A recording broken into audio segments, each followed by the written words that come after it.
uma discussão, nada, era só risada, era só pagode, era só treino pra caralho, jogo pra caralho, e ganhando e... Cara, a gente viveu um período de 2002, tanto é que é a seleção que bateu todos os recordes em 2002. Do gol, artilheiro, todos os jogos vencemos. Então, assim, aquele grupo, por isso que foi a parada da família Felipão.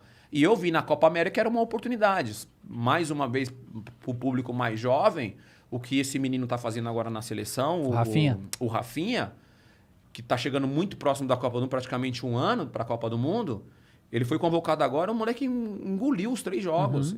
Que certeza que na cabeça dele falou, mano... Essa é a minha oportunidade, porra. Eu vou pra Copa. Se você perguntar pra ele, eu tenho certeza que ele vai falar, mano, é isso. Tem um ano pra Copa do Mundo. Eu tenho 3 oportunidades. Na época era uma, hein, mano. Ele joga um jogo e tchau de novo. Aí daqui 2 meses vem e joga um jogo. Por causa da pandemia, esse negócio de calendário. Ele, não vou falar que é sorte, competência dele para ele ser convocado, que estava sendo monitorado. Mas ele teve 3 oportunidades e ele engoliu as 3, moleque. Ele voou nas 3. E aí, eu duvido que o Tite não vai levar ele pra Copa do Mundo. Eu duvido, porque daqui pra Copa do Mundo, mano, não tem mais muitos jogos. Não. Mas é 6, eu acho, né? Entendeu? 6, e tipo, assim, não tem nenhuma seleção europeia pica que vai jogar. É provavelmente tudo daqui. É, sim. Provavelmente tudo daqui.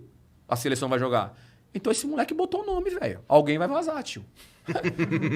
Alguém, tá ligado? Alguém ali que joga dos lados do campo, alguém vai ficar fora.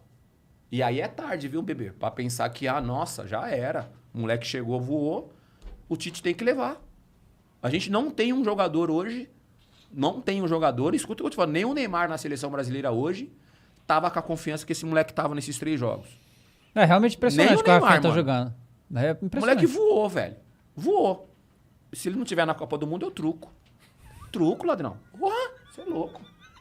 O moleque joga pra caralho, velho. Joga e aí, pra caralho. eu tô falando dele agora porque eu lembrei desse meu período de Copa América quando eu fui convocado. Porque eu vi ali, eu falei, mano, é isso aqui, Denilson. E aí, quando eu tava falando, quando eu liguei pro meu pai pra falar que eu tinha sido convocado, você é louco, neguinho. Você é louco. Falei, a mãe tá aí, pai? Porque ela tá com o telefone em casa já, né, bebê? Não tem que ligar mais na vizinha, né? Papai tem que lembrar, né? Já tinha um telefone em casa, sem fio, caralho, o bagulho tava gostosinho já. Aí eu liguei pro meu pai, eu tava jogando uma peladinha com uns amigos lá no Morumbi, numa quadra lá no Morumbi, perto do Giovanni Gronk lá. Aí meu telefone tocou, eu não atendi. Aí eu atendi na terceira, aquela brincadeirinha de 10 minutos, 2 gols, o meu time perdeu. Aí eu atendi, pô, vídeo 021. Aí eu falei, mano, 021, beleza, aí tocou. Aí tem, pô, o Felipão te convocando. Porra, na hora já embargou, já me deu uma vontade de chorar, que eu não sou de chorar, né? Eu sou difícil de chorar. E aí já embargou a voz, eu falei, mano... Aí eu falei pros caras, rapaziada, preciso meter o pé.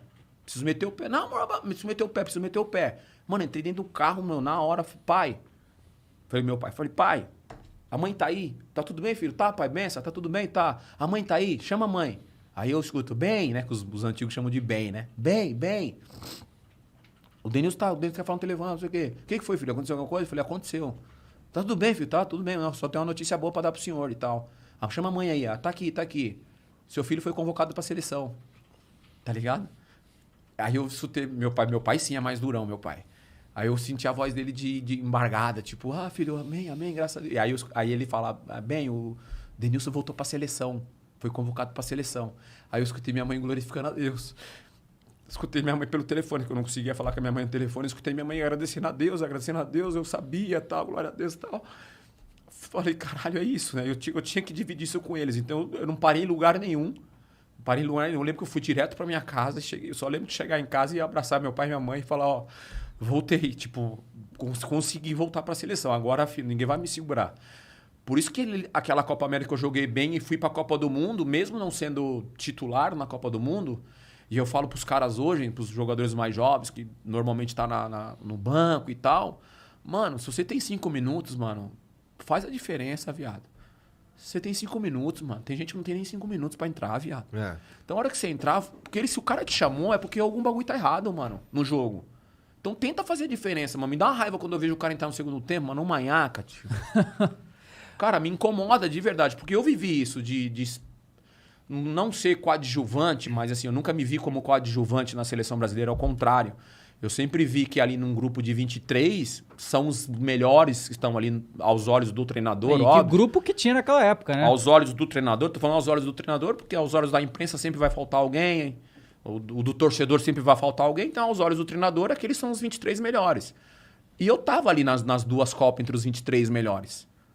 Uma eu me destaquei de repente mais, que foi a de 98, eu tava, enfim, eu acho que até deveria ter sido titular, porque eu tava jogando super bem, tava bem mesmo naquela Copa. Mas enfim, entrei em todos os jogos e em 2002 eu tava super bem também. E os jogos que eu entrei, eu marquei meu nome, marquei a história na seleção brasileira. 10, 20, 30, não importa. E eu comecei a sentir uma parada de, sei lá, é óbvio que eu queria ser titular, mas como eu ficava no banco, eu acho que às vezes eu me concentrava mais do que o cara que ia jogar, mano. Porque eu tinha tanta certeza que eu ia entrar com 5, 10 minutos, porque o torcedor já pedia pra eu entrar. Se o Felipão não pensava em me colocar, ele ia se ferrar, porque o torcedor já começava. O estádio já começava a gritar, Denilson, Denilson, Denilson, Denilson. Às vezes o Felipão, de repente, pensava em colocar outro e falava, ai, caralho, Denilson, mano. Puta, pode crer, mano, Denilson. Tá ligado? Caralho, mano, é verdade, mano. Então, porra, torcedor. Caralho. Sabe assim, porque com 5, 10 minutos, o torcedor já pedia pra entrar Denilson. E aí eu falava, mano, é a hora de eu entrar. Eu entrava, aí alguma merda eu ia fazer. Alguma coisa eu fazia. Porque eu lembro muito claro, eu saía do jogo, porra, a imprensa querendo falar comigo. Então alguma coisa eu tinha feito, mano. Os turcos queriam te matar. Alguma coisa eu fiz. Então, cara, eu sempre representei a seleção brasileira da melhor forma possível. Então hoje me incomoda quando o cara às vezes vai aquecer e não aquece, fica dando migué ali puxando a ponta do pé, e o caralho. Porque o jogo já tá a milhão. Se você não fizer um aquecimento ali fora também mais ou menos bacana, você não vai entrar. Óbvio que você não vai entrar igual os caras, que os caras já estão a milhão. Mas, mano, entra pelo menos com o corpo mais aquecido, caralho. Porque se você entrar frio, aí você vai demorar, de vez você demorar 5 pra entrar no jogo, você vai demorar 10 pra entrar no jogo. Ali na dinâmica do jogo. Então eu sempre pensei muito nisso, tá ligado? Então às vezes eu dava uns piquezinhos lá fora, o caralho, porque a hora que eu sabia que eu ia entrar, eu tinha que entrar mais ou menos ligado. E eu sei que ao decorrer do jogo eu ia entrar e ia pegar o ritmo dos caras, assim e tal. Então com a seleção brasileira eu só tenho, mano... Vixe, eu só tenho coisas boas da seleção brasileira. Só coisas boas, assim. Eu vivi coisa na seleção brasileira que, mano, acho que... Só o fato de ter disputado 2 Copas do Mundo já eu acho que é algo assim...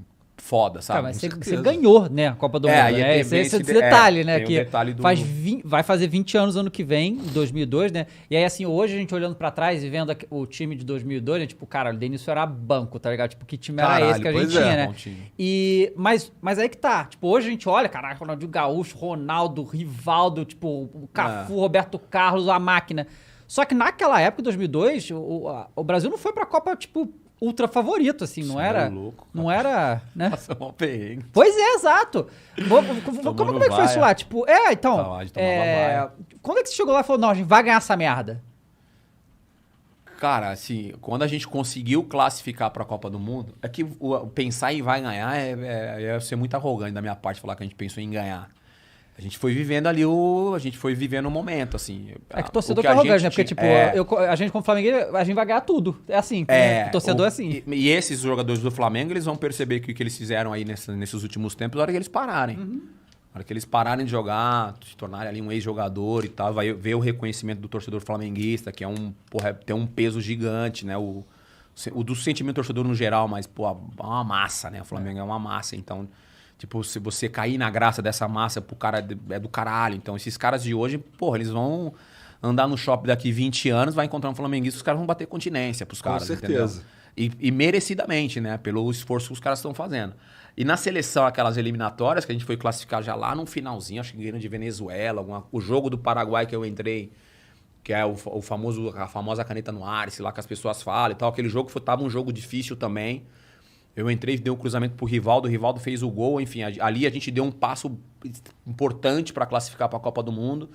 E aí, se eu não me engano, contra a Venezuela, acho que o Luizão fez gol, Edilson, o caralho, que acho que decretou a nossa classificação. E aí, quando você classifica para a Copa do Mundo, vem um alívio. Puta que pariu, conseguimos.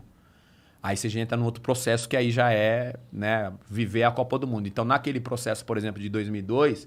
eu estava muito mais amadurecido como pessoa, como atleta, por eu ter vivido a de 98.